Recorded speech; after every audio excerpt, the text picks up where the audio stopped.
Hi అండి, అందరికీ నమస్తే. My devil Ravan part 18. Anvi అలా ఏడ్చేసరికి అతిథ్ మనసు ద్రవించింది. ఇక అతిథ్ అన్విని అలా చూడలేక వైభవ్కి ప్రేమను తీసుకుని రమ్మని కళ్ళతోనే సైగ చేయటంతో అన్న ఆజ్ఞ మీరని లక్ష్మణుడిలా కాబోయే వదినమ్మని తీసుకుని రావడానికి అక్కడి నుండి బయటికి వెళ్ళాడు వైభవ్. వైభవ్ ఆ రూమ్ వైపే కంగారుగా చూస్తున్న ప్రేమను చూడగానే మీ విషయంలో అన్నయ్యని కరిగించడం అన్వి ఆల్రెడీ మొదలు పెట్టేసింది ప్రేమగారు అనుకుని, ప్రేమగారు లోపలికి రండి, అన్వి మిమ్మల్నే కలవరిస్తుంది అనగానే ప్రేమ ఆతృతగా ఒక అడుగు ముందుకు వేసిన అతిథి లోపలే ఉన్నాడు అన్న విషయం గుర్తొచ్చి అక్కడే ఆగిపోయింది. ఆమె ఎలా ఎందుకు ఆగిందో అర్థమైన వైభవ్ అన్నయ్య మిమ్మల్ని లోపలికి తీసుకుని రమ్మని పంపించాడు, పదండి అనడంతో ప్రేమ ఆమెతో పాటే వర్ష జస్వంత్ కూడా వైభవ్ వెనకాలే లోపలికి వెళ్లారు. తండ్రి గుండెల మీద నుండి ప్రేమను చూసిన అన్వి ఓపిక లేకపోయినా ఇక లో గొంతుతో అమ్మా అంటూ అతిథి ఒడిలో నుండి ప్రేమ మీదకు దూకింది. ప్రేమ అన్విని పడకుండా పట్టుకుంది. కానీ కట్టైన తన గాయం కదిలి మళ్ళీ బ్లీడింగ్ అవటం మొదలుపెట్టింది. ఆ విషయం ఎవరూ గమనించలేదు, ప్రేమతో సహా. ఆమెకు నొప్పిగా ఉన్న ప్రస్తుతానికి అన్వి తన దగ్గర ఉండటం వలన ప్రేమ దృష్టి అంతా పాప మీదనే ఉంది. కారణం అన్వి బాగా భయపడుతుందని ఇంకా కాస్త బెదురుగా చూస్తున్న అన్వి చూపులు చెప్పగానే చెప్తూ ఉండేసరికి ప్రేమ అన్విని తన గుండెలకు హత్తుకుని పాప వెన్ను నిమురుతూ ఏం కాలేదు బంగారం, మేమందరం ఉన్నాం కదా, నీకేం కాదు అంటూ అన్వికి ధైర్యం చెప్తూ ఉంది ప్రేమ. కాసేపటికి ప్రేమ అవి ఏవో చెప్తూ అన్విని మామూలు చేసేసరికి పాప కాస్త మామూలై అక్కడ ఉన్న అందరితో కాస్త చలాకీగా మాట్లాడడం మొదలుపెట్టింది. అన్వి అలా మాట్లాడడం చూడగానే అందరూ రిలాక్స్ గా ఊపిరి పీల్చుకుంటే అదితి మాత్రం దానికి కారణమైన ప్రేమకు మనసులోనే కృతజ్ఞతలు చెప్పుకున్నాడు. ప్రేమ తన ఒడిలోనే ఉండి వైభవ్కి కబుర్లు చెప్తున్న అన్విని చూస్తూ వైభవ్ గారు, అన్వికి తినడానికి ఏదైనా పెడితే బాగుంటుంది, చాలా నీరసంగా అనిపిస్తుంది, పైగా ఆకలిగా కూడా ఉన్నట్టుంది అనగానే వైభవ్ జశ్వంత్ హాస్పిటల్ క్యాంటీన్ కి వెళ్లి వేడివేడి పాలు బ్రెడ్ పట్టుకొచ్చారు అన్వికి. ప్రేమ ఆ బ్రెడ్ ని పాలల్లో ముంచి కబుర్లు చెప్తూ తినిపిస్తూ ఉంటే మంచి ఆకలి మీద అన్వి కాదనకుండా తింటుంటే అక్కడ ఉన్న అందరూ అతిథితో సహా కేవలం తల్లి మాత్రమే బిడ్డ ఆకలి చూడగలదు అనుకున్నారు. తినడం పూర్తయిన కాసేపటికి అన్వి ప్రేమ గుండెల మీద నిద్రపోవడంతో పాపను జోకొడుతూ ఉండిపోయింది ప్రేమ. అంతే ఇక అతి ఆలస్యం చేయకుండా ప్రేమ దగ్గర నుండి అన్విని తీసుకోబోయాడు.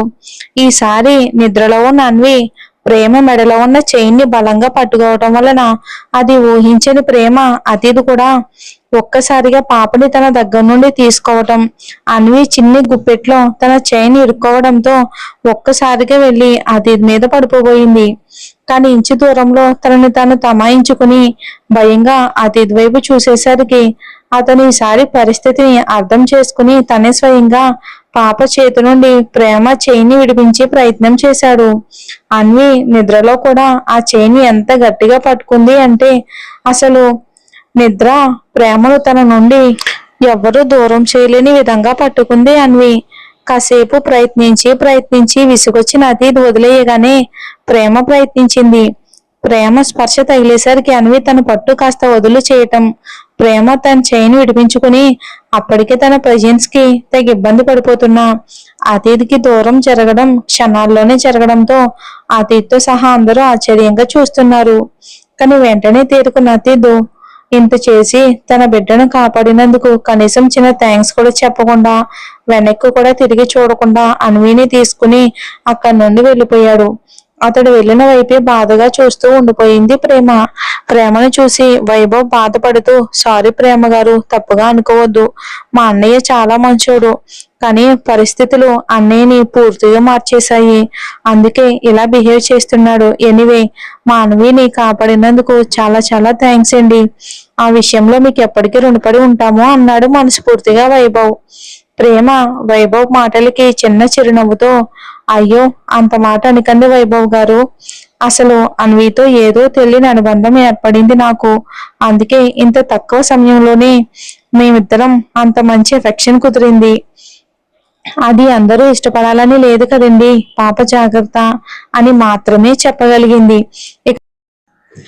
ఇంకా దాంతో వైభవ్ కూడా ఇంకేం మాట్లాడకుండా జశ్వంత్ తో వెళ్తున్నాను అని చెప్పి వర్షకు కళ్ళతోనే చెప్పి అక్కడ నుండి వెళ్ళిపోయాడు వైభవ్. వైభవ్ అలా వెళ్ళగానే ప్రేమకి గాయం బ్లీడింగ్ అవటం గమనించిన జశ్వంత్ ఆమెను బలవంతంగా మళ్ళీ డాక్టర్ దగ్గరికి తీసుకువెళ్ళి బ్యాండేజ్ మార్పించి మెడిసిన్స్ తీసుకుని అక్కడ నుండి ఆ ముగ్గురు బయలుదేరారు. ఆ ఇద్దరు తమని స్కూల్లోనే డ్రాప్ చేయమని గొడవ చేయడంతో ఇద్దరిని స్కూల్లోనే డ్రాప్ చేసి అప్పటికే బాగా చీకటి పడడంతో అక్కడ నుండి ఆ ఇద్దరు ఇంటికి సేఫ్ గా వెళ్లే వరకు ఇద్దరిని ఫాలో చేసి అక్కడ నుండి తిరిగి ఇంటికి చేరుకున్నాడు జశ్వంత్. ఇంటికి చేరుకున్న జశ్వంత్ కి ప్రిన్సిపల్ పంపిన ఫుటేజ్ లో ఎక్కడ రౌడీలు స్కూల్లోకి ఎలా ఎంటర్ అయ్యాడో తెలియకపోవడంతో అదే విషయం తన ఫ్రెండ్ ఏసీపీకి తెలియజేశాడు. అతను కూడా అదంతా చెక్ చేసి అప్పుడే అతనికి అప్డేట్ వచ్చిన విషయం చెప్పాడు. ఈ మధ్య సిటీలోకి చిన్నపిల్లల్ని కిడ్నాప్ చేసే గ్యాంగ్ ఒకటి దిగింది. అది ఒకవేళ ఇది వాళ్ళ పనేనేమో, ఎందుకైనా మంచిది జాగ్రత్తగా ఉండమని అతను చెప్పాడు. అదంతా విన్న జశ్వంత్ ఇది కేవలం అన్వి సేఫ్టీకి మాత్రమే కాదు, ఆ స్కూల్లో ఉన్న అందరి పిల్లల సంరక్షణకు సంబంధించిన విషయమని ఆలోచించి ఒక నిర్ణయానికి వచ్చాడు. ఇక ప్రేమ జశ్వంత్ తో కలిసి అన్వి వెనకాలే హాస్పిటల్ కి వెళ్తున్న టైంలోనే వర్ష తన ఇంటికి కాల్ చేసి స్కూల్లో జరిగిన విషయం చెప్పి ఆ వెంటనే తులసి గారికి కూడా కాల్ చేసి స్కూల్లో ఎవరో చిన్న పాపకి ఇలా జరుగుతుందంటే ప్రేమ సేవ్ చేసింది అని మాత్రమే చెప్పి వాళ్ళు రావడానికి కాస్త లేట్ అవుతుంది, కంగారు పడొద్దు అని చెప్పింది వర్ష. పాపం ఆ విషయం విన్న దగ్గర నుండి ఆవిడ గుమ్మంలో కూర్చుని కంగారుగా గేట్ వైపే చూస్తూ ఉన్నారు. ఈవిడ హార్ట్ ప్రాబ్లం గురించి తెలిసి ఆవిడను ఒంటరిగా వదలలేక వర్ష వాళ్ళ అమ్మగారు తులసి గారి దగ్గరే ఉండిపోయారు. అప్పుడే వర్ష స్కూటీ సౌండ్ విని స్కూటీ మీద వర్ష ప్రేమలను చూడగానే ఆ తల్లిలిద్దరికి ప్రాణం లేచి వచ్చినట్టు అనిపించింది. ఇద్దరు పాపకి ఏం కాలేదు అని చెప్పేసరికి ఇంకాస్త రిలాక్స్ ఫీల్ అయ్యారు. ఎవరు బిడ్డైనా బిడ్డే కదా, కానీ ప్రేమ చేతి గాయం చూసిన తులసి గారు మాత్రం బాగా ఏడ్చారు. చిన్నప్పటి నుండి ప్రేమకు తనకున్న దాంట్లోనే చాలా అపురూపంగానే పెంచుకున్నారు ఆవిడ. ఎప్పుడైనా దేనికైనా కోపం వస్తే చిన్నగా అరిచేవారు, కానీ ఏనాడు ప్రేమ మీద చెయ్యి చేసుకుని ఎరగరు ఆవిడ. ప్రేమ కూడా తన తల్లికి అలాంటి పరిస్థితి ఎప్పుడూ తీసుకుని రాలేదు. అందుకే ఆమె చేతి గాయాన్ని చూసి తులసి గారి తల్లి హృదయం అంత భారమైంది. తల్లిని ఎలాగో వాదార్చి ఆమె చేత భోజనం తినేలా చేసి తను కూడా తిని నిద్రకు ఉపక్రమించారు. కానీ ఇప్పుడైతే చీకట్లో తన చెంప మీద వాతలు తన తల్లికి కనిపించకపోవటం వలన సరిపోయింది. కానీ తెల్లారితే ఈ వాతలు చూసి ఆవిడ ఏంటిదంతా అడిగితే ఏం చెప్పాలో అర్థం కాక దాని గురించి ఆలోచిస్తూ డాక్టర్ ఇచ్చిన జెల్ మరోసారి అప్లై చేసుకుని నెమ్మదిగా నిద్రలోకి జారుకుంది ప్రేమ.